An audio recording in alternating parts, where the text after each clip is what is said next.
Que a graça e a paz de Cristo seja sobre o teu coração. Hoje eu quero trazer para vocês, nesta série de Natal, uma palavra que se encontra em Lucas capítulo 1, versículo 24.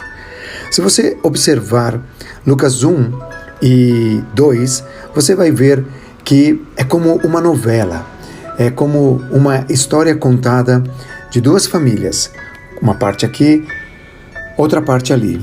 E ali nós vamos ver, nos versículos 24 e 25, a felicidade de Isabel quanto ao nascimento de João. Só que Lucas relata isso e depois ele vai falar como foi o nascimento de João. Depois ele vai falar também do encontro de Maria com Isabel.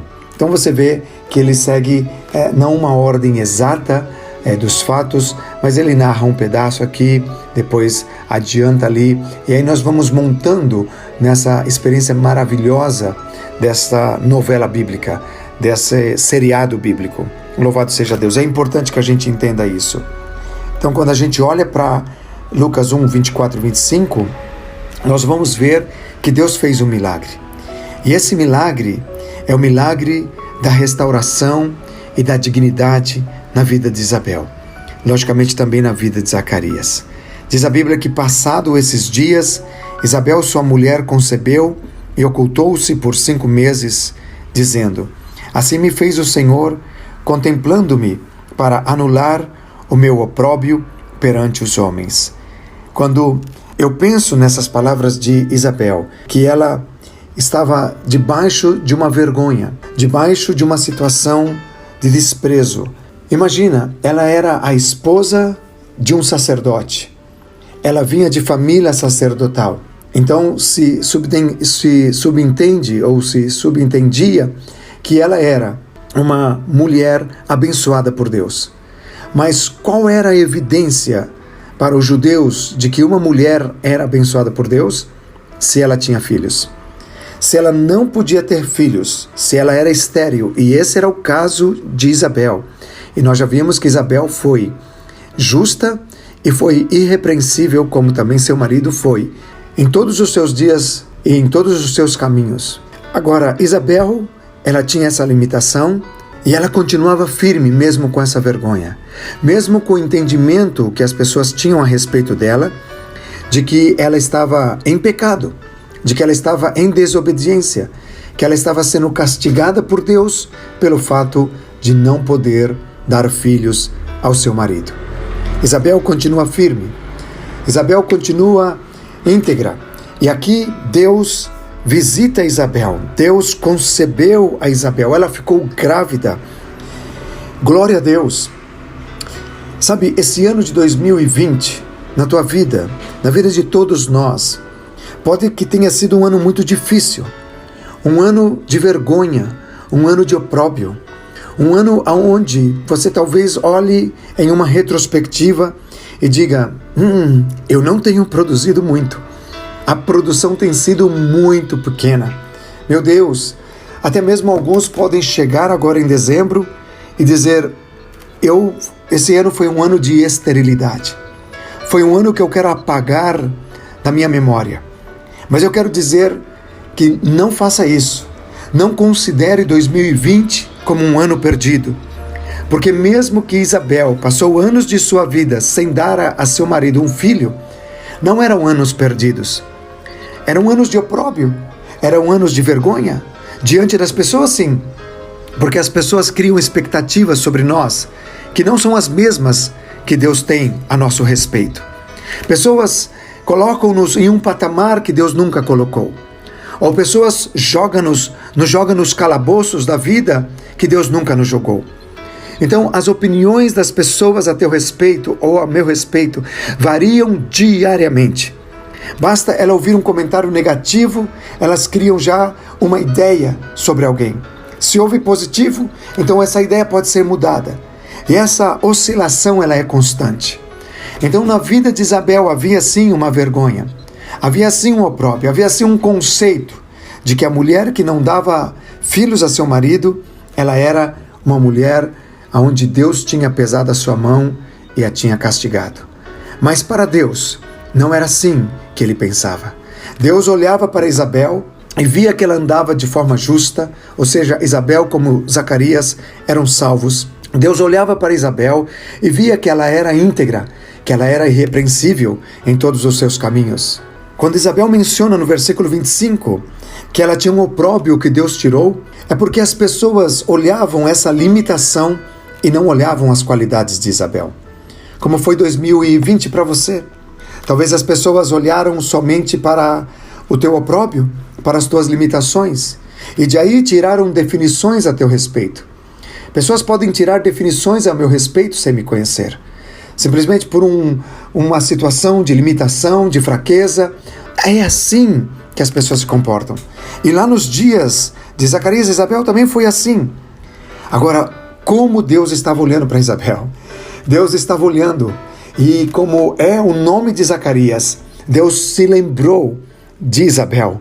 E como é o nome de Isabel, Deus jurou por si mesmo. E Deus cumpriu a sua palavra em Isabel.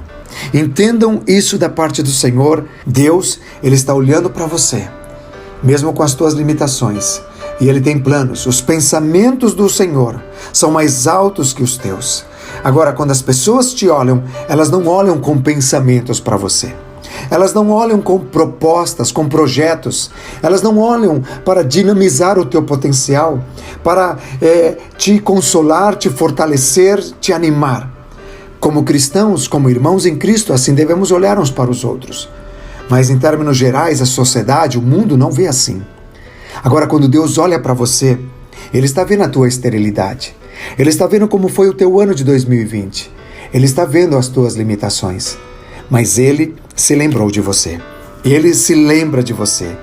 E você vai conceber o que Deus coloca no teu ventre. As sementes que estão no teu ventre. E você não sabe. Quando uma mulher fica grávida, como foi o caso de Isabel, ela leva um tempo para perceber que algo está estranho no seu corpo. Enjoos, reações, tudo isso acontece em uma mulher, mas ela, quando percebe isso, já faz um bom tempo que ela está grávida.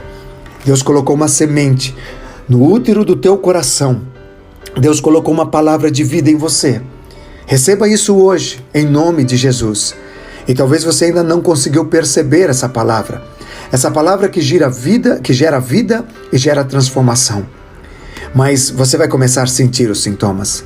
A minha oração é que você comece a sentir os sintomas de alguém que está grávido da semente de Deus no teu útero, no teu coração. E você vai receber essa promessa do Senhor. Você poderá ficar com isso para você por um tempo. Isabel ficou sem sair de casa por 5 meses. Mas você não poderá ficar toda a vida sem mostrar o que Deus fez na tua vida. Louvado seja Deus. Deus tirou a vergonha de Isabel. Deus mudou a sorte dela. Deus tirou a esterilidade. 2020 ainda não acabou. Eu não estou aqui querendo gerar no teu coração que as coisas podem mudar até o final do ano. Não, eu não tenho palavra para dizer isso para você. Mas eu tenho palavra de Deus que é essa para você. Deus, Ele jurou e Ele prometeu a teu respeito. Se você ficar na presença do Senhor, como Isabel ficou, sendo justa e irrepreensível, Deus vai cumprir o que Ele tem para você. Creia nisso. Tome essa palavra hoje para o teu coração. Aleluia. E essa vergonha desse ano que você poderia considerar um ano de fracasso, você pode dizer, não foi. É um ano de grandes aprendizados. É um ano de grandes lições para a minha vida. E esperarei até que eu possa começar a sentir os sintomas dessa gravidez, os sintomas do que Deus colocou dentro de mim, que começa a tomar forma. Louvado seja Deus. A felicidade de Isabel é o título dessa palavra de hoje. Deus quer que você esteja plenamente feliz nele. Louvado seja Deus, independente da circunstância do momento que nós ou que você esteja passando. Pai, abençoa o meu irmão, minha irmã, com esta palavra. Espírito Santo, o Senhor tem colocado sementes de vida dentro do coração deste homem e desta mulher que está me ouvindo. E eu oro neste momento e te peço em nome de Jesus, Senhor, que venha conceber no tempo de Deus, Senhor, que venha dar frutos as palavras que o meu irmão agora está recebendo, minha irmã, ou já as que ele já recebeu, que ela já recebeu, o Senhor vai fazer isso, porque essa é a tua palavra, e o Senhor vai anular o opróbrio, a vergonha, levando o teu filho e a tua filha para a honra e para a dignidade, porque esse é o teu propósito. Essa é a minha oração, em nome de Jesus. Amém. Amém. Deus te abençoe nesse dia, um ótimo dia na presença de Deus. Medite mais nessa palavra, compartilhe se você quiser o que Deus está falando ao teu coração. E vamos seguir nesta série de mensagens sobre o Natal de 2020. Um ano que não se perdeu, um ano que podemos dar frutos. Louvado seja Deus.